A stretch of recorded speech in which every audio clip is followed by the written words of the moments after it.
Hi, everyone. I'm Erika Del Sordo. Thank you for joining me on yet another fantastic episode of Today's Talk with Erika. Now, this Monday, joining me is John Laurito.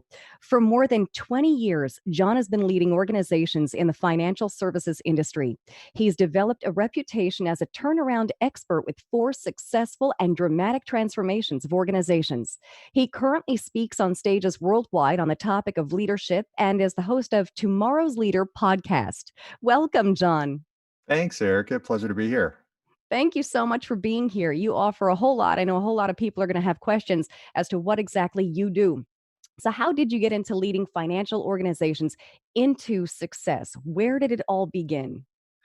Well, it's a great question. So I was a financial advisor when I got out of college. That was the road that I took. And I've always been intrigued by leadership. I was always fascinated, even as a kid, at different coaches or teachers that I had a really significant influence on me. And I'm just thinking, I remember situations where they ultimately helped me do something I would not have done without them or think differently.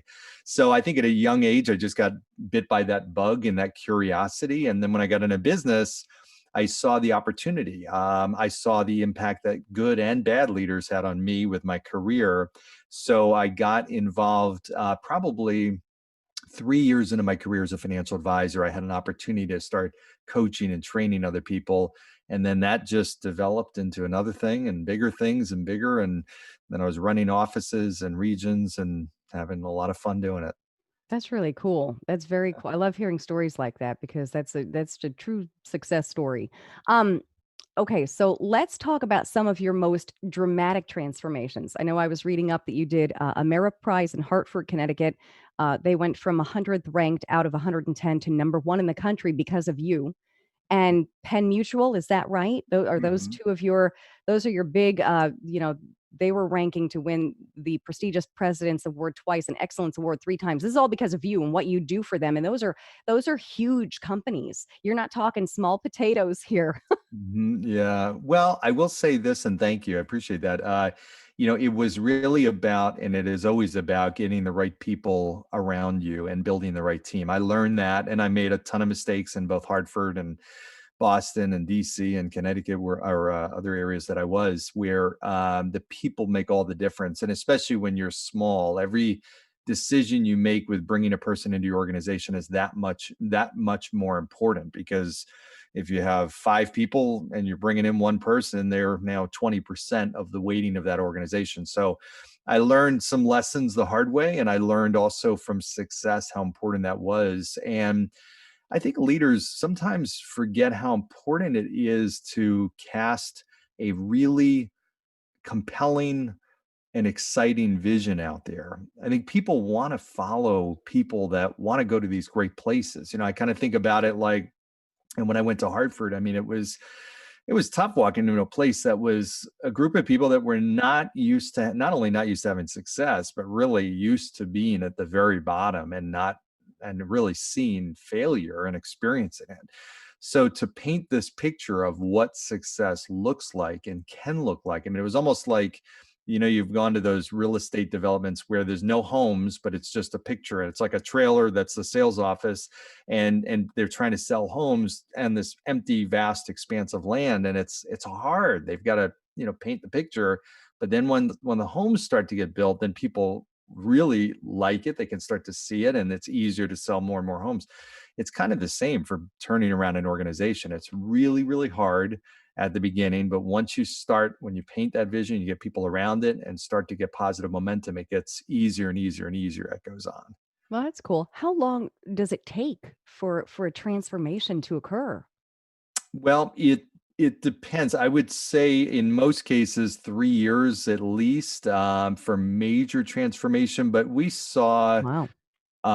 we saw a major change even in the first few months. I mean, when the right leader gets in, you feel it right away, you see it. Mhm. The results themselves, some of the results may take a while to show up, but people feel an immediate difference. They feel better, you feel safer. You feel like that leader is taking you the right place, and okay, now I can kind of follow their lead. So Right. you saw, big differences even in that first few months. And that's a good feeling too. That's what everyone wants to feel. You have to it's just like a rebirth, if you will. And that's a great feeling.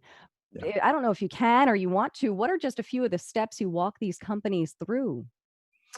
Well, I think the first thing is understanding, okay, what is the vision of the company and getting everybody on the same page. I go into some companies now and realize that number one, either there is no vision or it's nobody really understands it.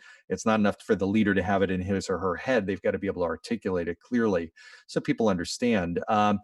But then it's really identifying, okay, what are the roles and everything in that organization look like? Does everybody really understand what's expected of them and how their role contributes to that overall vision? Sometimes there's a real big disconnect, and when people don't understand that and there's no why behind what they're doing, it's really hard to ask people to do a lot more of it or do it better when they don't really understand how does this fit within the bigger picture. It's no longer the days of somebody working in a silo and, okay, I'm just going to do this and I'm going to move this lever back and forth and then my job is done. The best organizations bring everybody into the overall mission and vision so they really understand that. Those are some of the basics. And then it gets more detailed and more advanced. But I find when you have the right people doing the right things, then so much of it, those are the big things. The rest of it becomes a lot easier. Not easy, but a lot easier. Getting the right people doing the right things is most critical. Wow, that's a huge job. Hmm. That's impressive. Now, you obviously travel the nation, I presume. You've gone to what, every state, I'm assuming? I have, yep. Okay, wow. And you speak to large groups. I do. I go actually even across the world in different conferences and Okay. whatnot, and speak to now. Obviously, in COVID times, the travel is not there, so it's more virtual. But my work now is helping leaders. I work with executives and CEOs and business owners to become better leaders and help on the strategy end, and just sometimes to be a trusted advisor to them, which everybody needs. But I also work with teams and groups of people to become better leaders. So I work with different organizations that want to help their leaders, because oftentimes what happens is a company or an organization can only grow as fast as the leadership talent allows that organization to grow. There's some organizations that have a great product or service, and they really have the ability to do great things, but they're limited because of the talent of their leaders. So when you start to turn that dial and move that talent up that next level, it's unbelievable what happens. It's not like a 20% increase in the leadership talent is a 20% increase in the growth of that company. That's not the way it works. It's like 20% equals a 200 or 2000% growth rate. It's unbelievable how that makes a difference. Wow. That's impressive. Wow. Hmm. Yeah. Um, let's talk about your podcast. And by the way, you have a fantastic voice yourself, by the way. You Well, sound thank you. fantastic. Your podcast is called Tomorrow's Leader. Now, you've been doing what you've been doing for more than 20 years, but the podcast was recently born, right? It was. And was it because of COVID? How come that all started? It's interesting. I had launched my business, so I had left my role at Penn Mutual and started my business because I wanted to impact more leaders and more people, and a bigger impact all over the world, really. And the podcast was an idea that a friend of mine had. I was not thinking about doing it, and he had really kind of pushed me in that direction. He said, it's a great way to get your message out, and it was kind of weird. I'd been speaking on stages for so long, and everything was very comfortable to me. But the idea of starting a podcast, I didn't know what I was doing at all. I had no idea. So it was took a little stepping outside that comfort zone. But I can relate. I know, yeah, we were talking earlier about that. But it's a lot of fun. I love having guests on there. I learn from the guests as much as I'm sure my audience does. And my goal is to provide value to help people become better leaders of themselves and other people. A lot of people look at leadership, they look at a Tomorrow's Leader podcast. Okay, well, it only applies to me or would be helpful if I'm in a formal leadership role. Not the case. I mean, if we think about it, I'm a firm believer that every person on this planet is a leader. They are a leader of themselves. You have influence, more influence than anybody does on what you think and what you say and what you do. And those are the things that we control. So it's really about helping people become better leaders of themselves. And if they can do that, then ultimately they're going to be a better leader of other people. I'm really happy that you actually brought that up because people need to know it's not just about these large corporations and organizations. As an individual, you can also learn a whole lot. Everyone needs to find what is your Instagram handle again for the Tomorrow's Leader? Is it Tomorrow's Leader or is it under? Actually, it's they can just find me at John Laurito, JohnLaurito. Yeah. Okay. And you have a website as well. And that's lauritogroup.com. So LAURITOGROUP.com. And I'm all over LinkedIn and Facebook as well. I post the podcast little teaser clips on there. So they can always find me there too. That's wonderful. That's wonderful because people are always asking about these things. So it's nice to find you everywhere. Mhm. What would you, let's talk more so about though the success rates of these companies that we've spoken about two of them.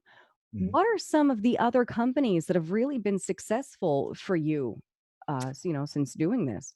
Yeah, well, the one I had, you're talking about when I was actually in those leader roles, those turnarounds, or more about the people that I'm working with now? To be honest with you, but let's talk about both. Oh, okay, sure. So I had so those four turnaround opportunities. One was Hartford, one was Penn Mutual in Boston.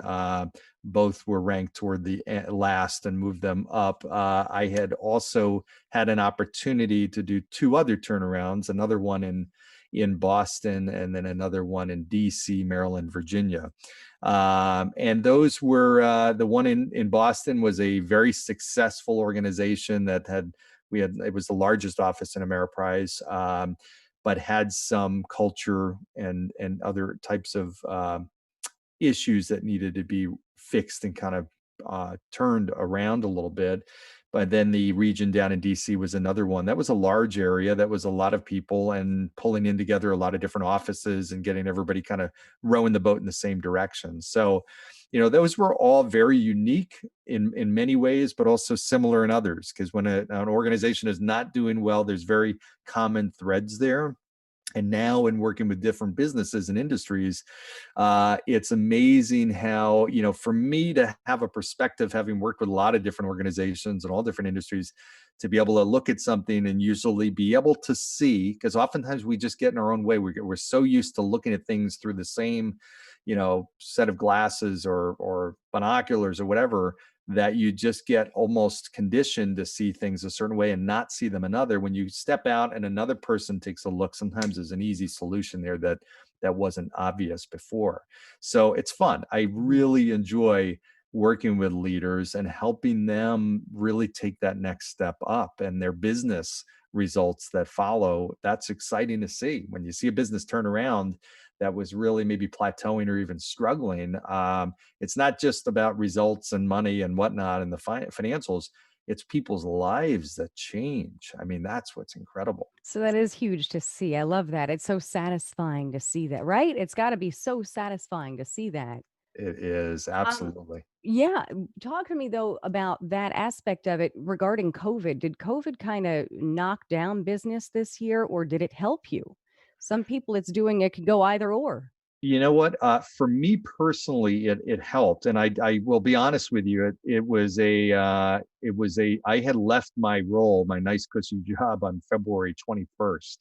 So literally weeks before, and I had speaking engagements and a TED talk and everything lined up, and all that obviously got canceled quickly. So I was thinking, okay, wow, what do I do?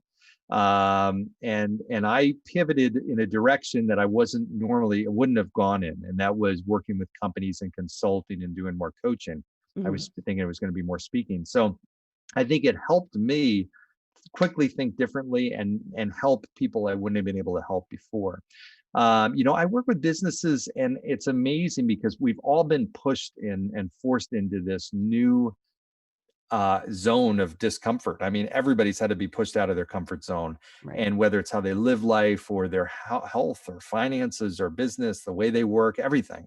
And because of that, some people have really prospered and others have not. The ones in the businesses that have really looked at it as an opportunity and thought through, okay, what does this mean? where is the opportunity? What are the challenges? How do we need to maneuver? They don't sit still. They haven't just tried to wait everything out. They've really tried to adapt quickly. And those are the ones in general that I have seen that have prospered significantly. Wow. That's good to know. Yeah. Wow. Um, I heard you mention in there, by the way, something about a TED Talk. How many of those have you had, or would that have been the first? That would have been the first. So that got postponed. Now it's next, it's this April coming up. So hopefully that will be still on with hopes that we're out of this pandemic. But yeah, that will be my first. That's awesome. Well, maybe we can talk again then in April because I'd love to catch up on that. Yeah, I would love that. That's awesome. You really offer something wonderful for both individuals and companies. Would you like to add anything else?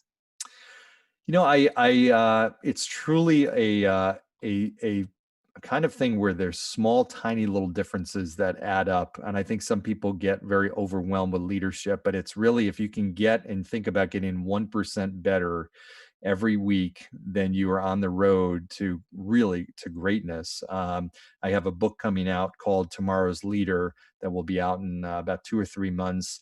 And it's really all about that. It's how, not just the concept, because I always read books, leadership books, and I'd said, wow, that's a great book, a really interesting concept, but now what? What do I do with this?